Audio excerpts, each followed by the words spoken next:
Salutations, everypup, and welcome to Chapter 5 of The Boy Who Kept Dying by NinjaPandaScholar.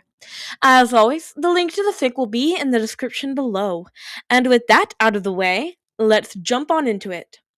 Chapter 5, wherein Death begins to dislike adult humans. Death was not happy. No, he was completely livid. Hogwarts was supposed to be safe for his young friend, but the abomination showed up and took up residence in the castle. He visited his friend frequently over the year, showing up in a dark cloud on Harry's bed and casting a silencing spell on the curtains so they could talk and play cards or wizard's chess well into the night. He seethed every time Harry explained another of his near misses with the abomination. Death was also not happy that the residue from the soul piece was causing Harry pain in his scar. He couldn't help him, though, as long as the abomination was still tied to the land of the living. And then, Harry died. Again!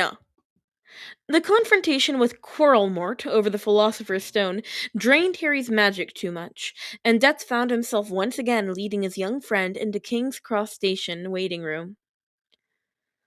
"I'm staying with you this time, right?" Harry asked, almost hopefully. "No, you idiot boy!"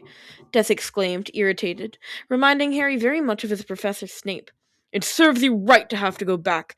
Think of it as punishment, if you will, for being an idiot and going after a dark wizard all on your own!" "Ron and Hermione were with me," Harry said under his breath, as he shoved his hands in his pockets. "Doesn't count!" Death yelled in exasperation. "I know you don't trust adults, and for good reason, but just tell one of them and let them handle it next time. If the world burns around you, then let it! It's not your problem!" "We tried to tell McGonagall," Harry almost whined. "She didn't believe us, though." Death pinched the bridge of his nose and sat on their normal bench. It was ridiculous that they had a normal bench in the afterlife. "As soon as that old lady dies, I'm giving her an earful," he said under his breath. Harry snorted. "You really shouldn't be calling anyone old, Dis." "Not the point," Death snarled. "Up!" "Hey, there's a Cerberus in the hallway guarding a trapdoor on the third floor," Harry quickly remembered as Death pulled him to his feet. "I'm not sure if it's a myth or not, but I thought you'd like to know. He goes by Fluffy." Death stared at him, anger steadily increasing once again. "Someone put one of my dogs in a tiny hallway and made them guard something? My beautiful, noble creature is a guard dog?" "It didn't seem super humane to me," Harry nodded. "The room was pretty small."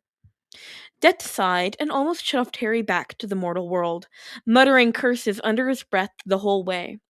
When did he start not even questioning his decision to return Harry?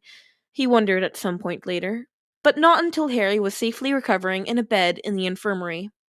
That very night, Fluffy also went missing, to the confusion and worry of everyone who knew of his existence.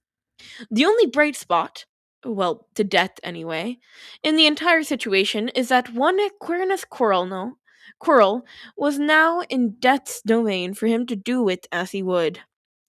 Yes, that was a definite bright spot in Death's opinion. And that's a wrap on Chapter 5. I know, short and sweet, but this is the short and sweet crack fic, so, I hope you all enjoyed. I think it was very funny. It was also very fun to read.